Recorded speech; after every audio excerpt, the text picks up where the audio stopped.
Welcome to another edition of CloseMode, the enterprise sales show. I am Brian Dietmeyer, and today I'm really lucky to be with Craig Nelson, who is the lead for sales and marketing at Triptych. You've got a lot of other chops, Craig, that are pretty cool. Being part of a couple of software startups, went to IPO, and then also one of the founders of the Sales Enablement Society. So welcome here today. Thanks, Brian. I appreciate you inviting me on to CloseMode. So in our pre-interview, let's just dive right into this. You mentioned something about revenue enablement meeting CX. That's the future. So can you explain what you meant by that? You bet. We talked about earlier today, actually, my buy experience recently of this Yeti microphone. So I'm going to use an example like that. Simple example. It's a B2C example, then we'll go to B2B examples later.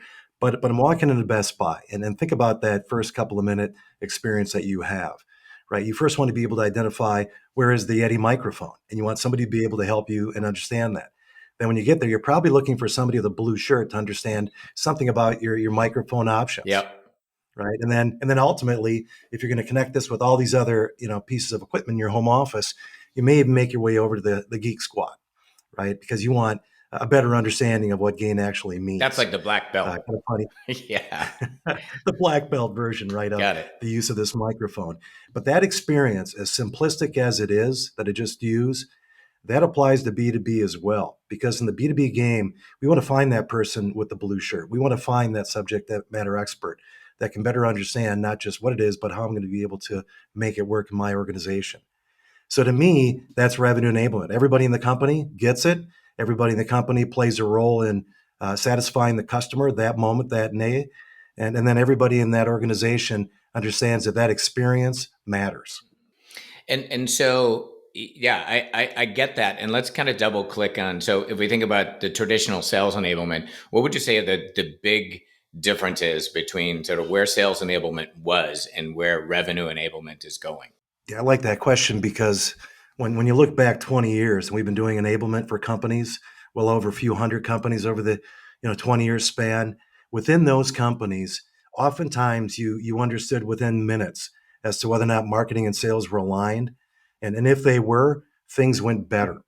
And sort of one of the main challenges was if you look at sales enablement as a sales thing, there was always going to be this drag in the organization where it was only going to go so far. So when I look today to revenue enablement, it's not so much a sales organizational sales thing, it's more of a company thing. And once we've seen companies that we've worked with over the years take that approach, they went further, faster. That organizational drag, Brian, is, it's the siloed challenge, right? Most companies have it, old and new, believe it or not, because you might have worked for a company for 10 years. You brought the idea to that startup company. You mentioned a couple I've worked for over the years. And so I look at revenue enablement as a company thing, and that everybody is enabling that company, or maybe your channel partners, those people that are in the front line for you. Those people that are on the showroom floor, like the people with the blue shirts, right, at a Best Buy example. And I like the example because I can take that a couple steps further as we click down, as you said, and we go through our discussion here today. So that to me is revenue enablement. The other thing that I've seen in my career is some companies pay attention to the clients as a sort of job one. They want to know that not just the deployment process is right, but that the selling process and the marketing process was also right.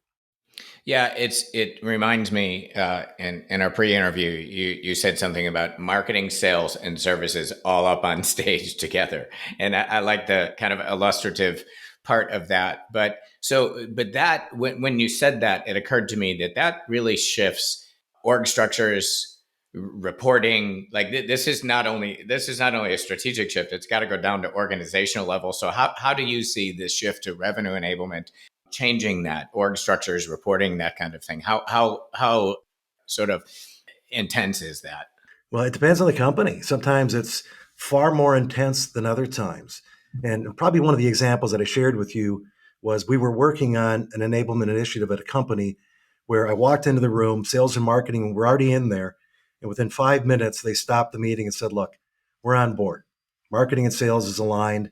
The last time we had our company kickoff meeting, then we had our sales kickoff meeting, we were on the stage together. So to me, that's a good sign, right? That that is a sign that marketing and sales is lockstep together. I mean, who knows? You might even be hanging around at the pub later on together. That's kind of the dream, right? Is they Yeah. actually do, truly like to make each other's organizations better. But there's a role that's left out. And when you think about revenue enablement, the role that is left out oftentimes is the service organization. Yes. And so there's other examples where I could share where when I asked about the service organization, they may not even know who's in that organization, or it might be done by a partner organization. So once you have all three on stage, so to speak, whether it be online or in person, all three talking about not just launching new products, not just expanding to new markets, right? But also talking about the handoff Yes. among these three different groups. Once that happens, again, that's the biggest inhibitor, if you will, for the value that enablement can bring into an organization. Then what I like about the service organization being involved is for them, CX is always job one, right? They've got to make the client happy. But here's the interesting part. Now there's a huge win for sales and marketing because when you think about the way in which companies buy today, it's definitely a land and expand world, right? You buy some, and then you buy more later, and so you've got to get that service right because otherwise, in a sense, you can poison the well. So that CX element, and I'm not talking about an NPS rating or something like that. That's nice for a company meeting. What I'm talking about is, are we thinking about making it easier for that prospective buyer to find us, understand us, then be sold to us, get a proposal in minutes? Are we thinking about that front end? Because Brian, one of the things that Gartner came out with recently was that when you look at loyalty of a client, that loyalty is formed not as much on the deployment side as it is in the marketing and sales side. I found that to be interesting because if you don't get marketing and sales right, the deal might not stay, right? You might not land it, first of all, but more importantly, you may not expand it. And I think for most organizations that get this right, they understand the profitable deal is that second expand deal anyway. Right. So to them, selling never ends. So, what do you think the hardest part of this shift is going to be? So the hardest part is going to be shifting your time, spending more time, not within your organization, right? Let's say that I'm in sales. Am I going to spend all my time with the sales team, the SDRs, the account executives, or am I going to spend more of my time with marketing, going through the messaging, with services, understand what the 30, 60, 90-day onboarding process looks like? And then ultimately, am I going to spend more time with clients? And whether it's going to be a ride along in the field or whether it's going to be a ride along in a web conference. So it's shifting. So I bet if you took a look at where you spend most of your time in a week, it's probably with your own team. So what if you were to shift that from 80% with your team to 80% with other groups, other departments, and the client? I think that's where the challenge is. Yeah, it makes me wonder. I was part of the national account sort of building of the national account function, which ages the hell out of me. But it was all about sales, and the whole national account, global account, strategic account management thing was brand new.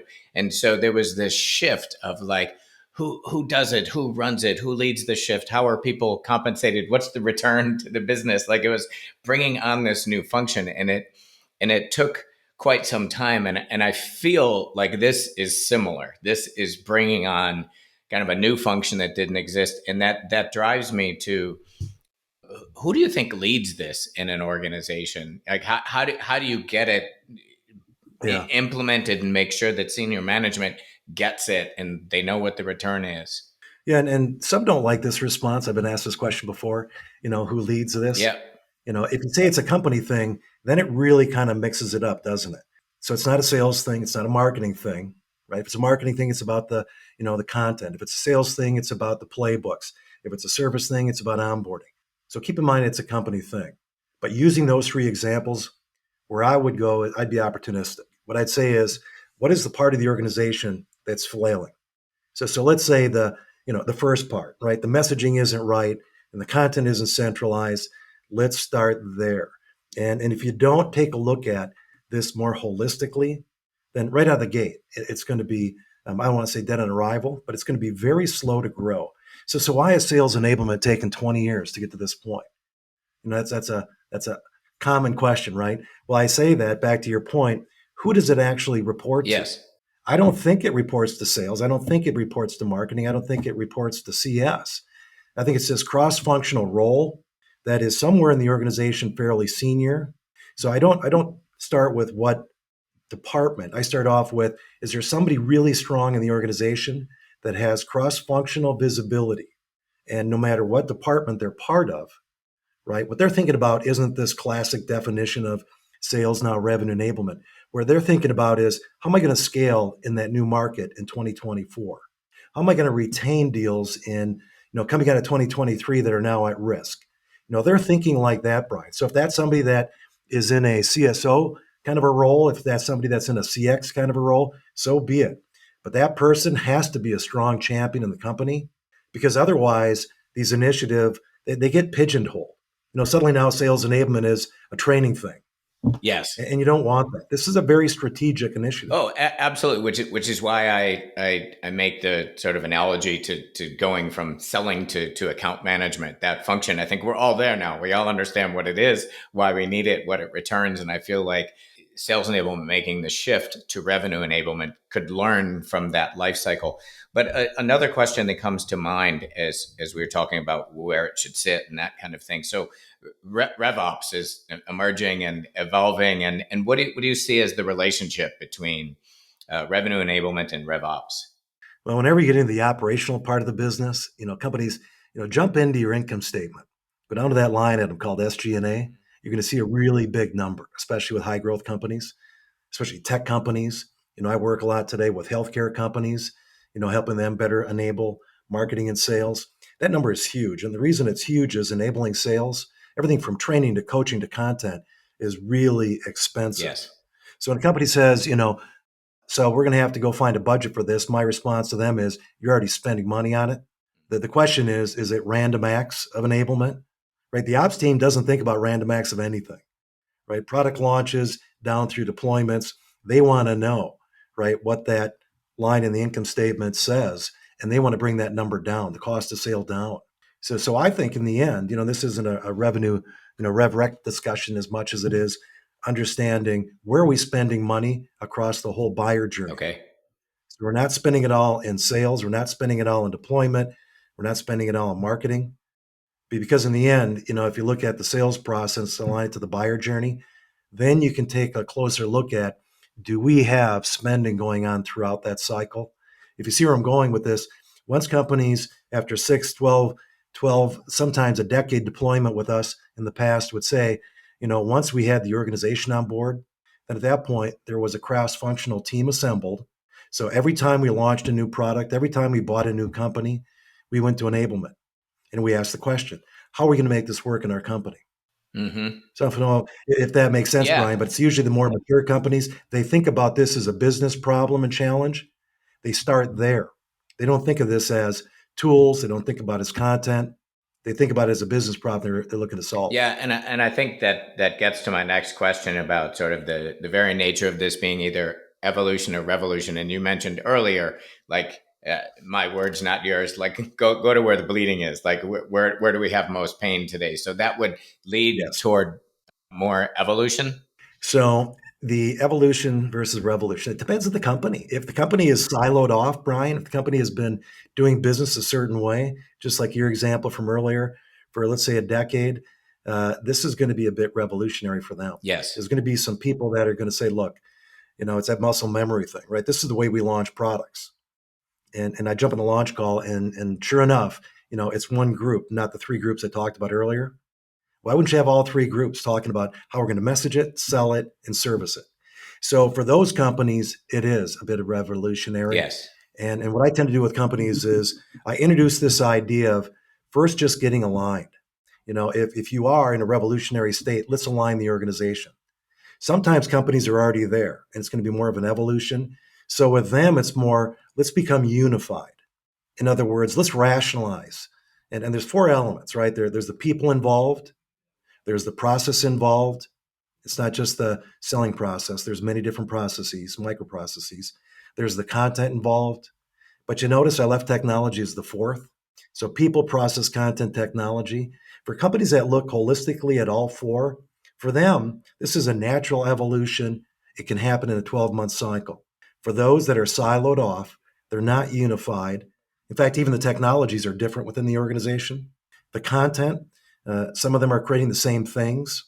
Yes. The services, there isn't a repeatable service model.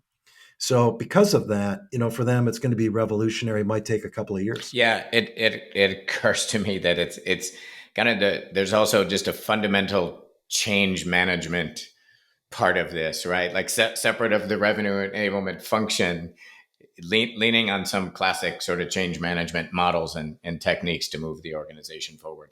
Yeah, let's talk about the adoption curve because for companies that align to clients, let's say they are very customer oriented today. Yeah. It's not so much go to market as it is go to customer. Those companies, they're aligned, very little change management. With them, it's just, all right, let's get going. And because the quicker they get going and repeat, the quicker they're going to have analytics.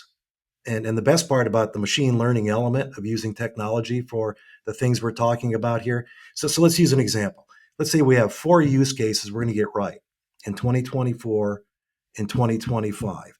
The first case is going to be we're going to onboard all staff, but each onboarding process is going to be subject to their role. The SDR role is going to be different than the partner role, which is going to be different than the CS role. But let's say we have one now, repeatable across all. So we're onboarding people the same way. Then we have analytics that matter. Right? If you don't have a definition, the analytics don't really matter. So then the second element is going to be the way we launch products. And whether you build your company through acquisitions. I was with a company a few years back. They bought 70 firms in 1 year. That was like a record for a deployment that I was doing at the time. 70 in a year. And that company basically said, look, we're going to rationalize the people, the process, the content technology. They got it. And so I thought that was a really, big move for them. So now we got to launch things the same way. They were growing through acquisitions. Let's say you grow organic and you launch 4 products this year. So let's repeat the way we product launch. Then it's, all right, now how do we get better at not just landing new opportunities, but expanding them? So now we're getting into the account management, right? Strategic account management, and basically going deeper and broader at the same time. So let's say we get those 3 use cases right. What's been interesting is I had a client years ago who they reduced their content after 18 months by 92%. Their training, enablement, deployment content, they reduced it by over 90% because they, in a sense, found out what was noise. And they not only focused on the 8% that mattered, but they also focused on processes and tools. So they started eliminating not just tools, but processes, which is cool, right? Because if I come in the morning, I want to go do some selling. I don't want to, start my day with all these different technologies, but I want to, start my day with process. But I use that example because once you have that kind of machine learning going on, watching what's making a difference, not just with your staff, but your partners and your clients, because you can see all that now. Yeah. Then you can make a decision around what are the best doing and what are the not so, people not making their numbers doing. And by doing that, then you can start using the technology to get rid of content that doesn't matter, process doesn't matter. I made that point already, but then start promoting what the best are doing. And that's what I always wanted to know, right? When I went to the club trips, if you had that chance to go, what are you doing? You don't talk to the other, people in your organization as often as you should, the successful ones, and they're too busy anyway, right? So how do you find out what you used to find out once a year, every day, every week? Yes. Yeah. It's interesting too that you bring up the content number. It just sort of bisected in my brain with a study I saw a couple of years ago. American Marketing Association said 90% of the content delivered by marketing to sales is not being used. And you just sort of verified that number with the 8% or whatever it was. That's like astounding sort of numbers and wastefulness. And I think about this company, and as I kind of remember, the details of it, they had 7,500 sellers.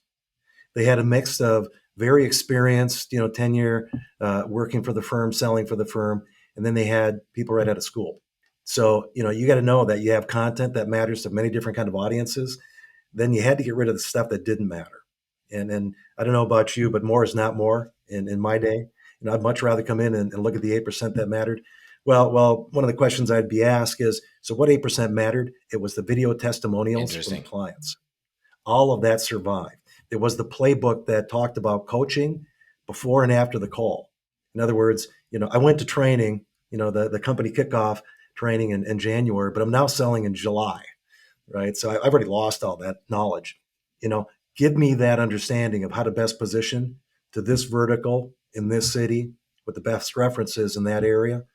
If you can deliver that type of thing, that's real value to people that are promoting and deploying your solutions. Yeah, it's interesting too that you talk about sort of best practices of the A players. And I've heard a lot. One of my partners says, you want to scale best practice to common practice, and I love that quote. But one of the things that always strikes me from having been a sales leader in a prior life is a lot of those leads were sitting in really robust territories, and so there's that. How do you net out sort of what's the luck of sitting in this particular geo or something, or a new product that rolled out versus actually what are you doing in terms of process every day? What data are you collecting and using? Yeah.